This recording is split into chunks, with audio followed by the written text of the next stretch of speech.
అందరికీ నమస్కారం అండి. వడలి లక్ష్మీనాథ్ గారు రచించినటువంటి ఒక మంచి హాస్య కథని విందామా? రోజంతా బాగున్నారు కదా, తీరా బయలుదేరే ముందు ఏంటా పిచ్చి నడక, నడవలేనట్టు ఇబ్బందిగా అంది పంకజం.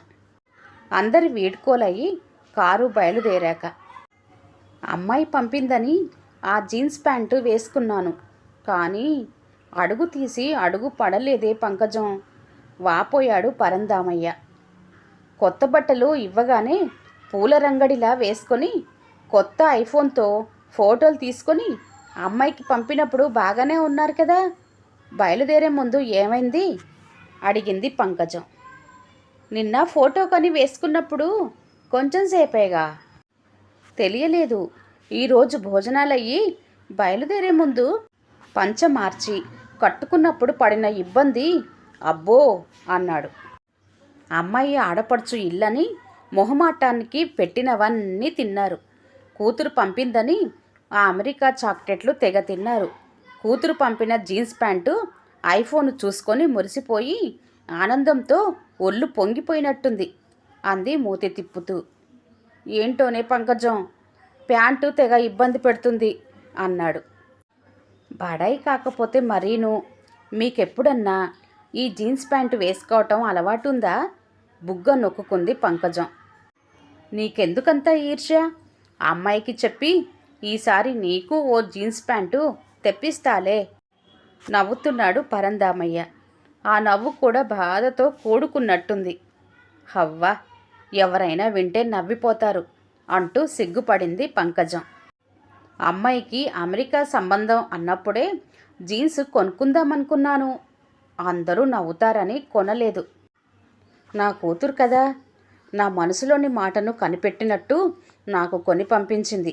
కూతురిని తలుచుకొని మురిసిపోయాడు. ఏమైనా పిల్లలు అమెరికాలో ఉంటే ఆ ఇంట్లో వస్తువులే వేరుగా ఉంటాయండి. వాళ్ళ టీవీ చూడండి, నాజుకుగా హీరోయిన్ నడుములా ఉంది. దాని రిమోట్ అరచేతిలో ఇమిడిపోయేంత అందంగా చిన్నగా ఎలక పిల్లలాగా ఉంది. అబ్బో, ఏమి వైభోగం అది అంది పంకజం. అన్నీ బాగున్నాయి, కానీ ఈ జీన్స్ ప్యాంటుతో డ్రైవింగ్ మహా కష్టంగా ఉంది. ఏమైనా మన లూజ్ ప్యాంటులో ఉన్న సుఖం దీనిలో లేదే అన్నాడు ఇబ్బందిగా డ్రైవ్ చేస్తూ. వేసుకొని బయలుదేరకుండా ఉండాల్సిందిగా, అయినా అరగంటలో ఇంటికి వెళ్ళిపోతాంగా అంది.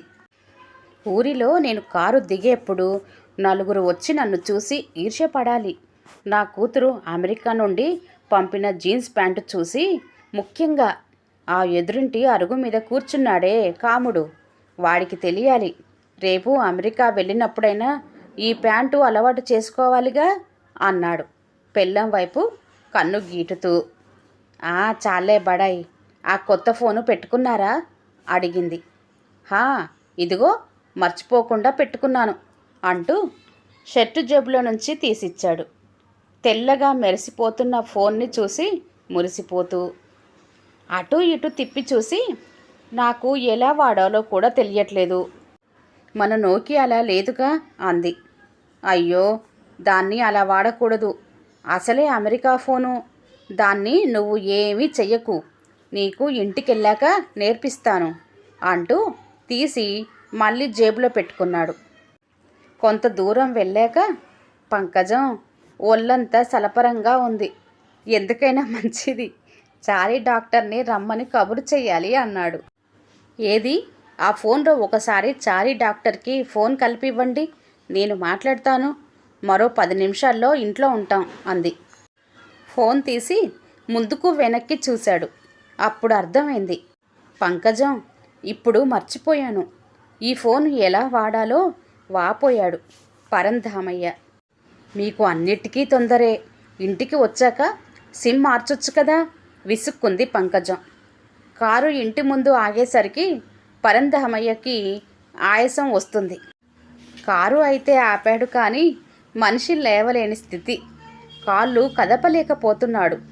పరంధామయ్య పరిస్థితిని చూసి ఎదురింటి అరుగు మీద కూర్చున్న కాముడు పరుగున ఇంట్లో ఉన్న కుర్రాళ్లతో సహా వచ్చి ఎత్తి లోపల పడుకోబెట్టారు.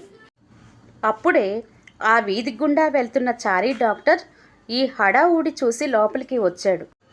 అందరూ బయటకు వెళ్ళండి అంటూ పరంధామయ్యని పరీక్షించి తలుపు తీసి పంకజంతో, అమ్మా, ఇంట్లో కత్తెర ఉంటే తీసుకొని రండి అన్నాడు. పరంధామయ్య ప్రాధేయపడుతున్నాడు. అది కొత్త ప్యాంటు, కూతురు పంపింది. ఎన్నో రోజుల కోరిక జీన్స్ ప్యాంటు తొడుక్కోవాలని అని. తప్పదు, కాళ్ళు వాచిపోయి ప్యాంటు ఇరుక్కుపోయింది, రక్త ప్రసరణ ఆగిపోయింది, కత్తిరించి తీయాల్సిందే అంటూ పంకజం చేతిలోని కత్తెర తీసుకొని తన చేతికి పని చెప్పాడు. అప్పుడే ఇంటి ముందు కారు ఆగింది. కారులోంచి దిగిన కూతురు ఆడపడుచు అనుష, మావయ్య గారు, మీరు బయలుదేరాక నేను బయటకు వెళ్దామని నా ప్యాంటు చూసుకుంటే కనబడలేదు. అదే కుక్కానికి మీ ప్యాంటు ఫోన్తో సహా పెట్టి మా ఇంట్లోనే మర్చిపోయారు. నా ప్యాంటు తీసుకొని మీ ప్యాంటు ఫోను ఇవ్వడానికి వచ్చాను అంది. నా ఫోన్ నేను తెచ్చుకున్నాను, ఇదిగో ఎందువల్లనో పని చెయ్యట్లేదు అన్నాడు పరంధామయ్య. అయ్యో రామా, అది మా స్మార్ట్ టీవీ రిమోట్. ఇల్లంతా వెతికాము, మీ దగ్గర ఉందా? మరి నా ప్యాంటు సంగతి అంది అనూష. దంపతులిద్దరూ తలదించుకొని నీళ్లు నములుతున్నారు. కింద పడ్డ పీలికలు తన ప్యాంటు వేనని చూసుకున్న అనూష స్పృహ తప్పిపడిపోయింది. కథ సమాప్తం అండి. కథ కనుక నచ్చినట్లయితే లైక్ చేయండి, షేర్ చేయండి. అలాగే మరిన్ని మంచి కథల కోసం ఛానల్ని సబ్స్క్రైబ్ చేసుకోండి. మరొక మంచి కథతో మళ్ళీ కలుద్దాం. అంతవరకు సెలవు. నమస్తే.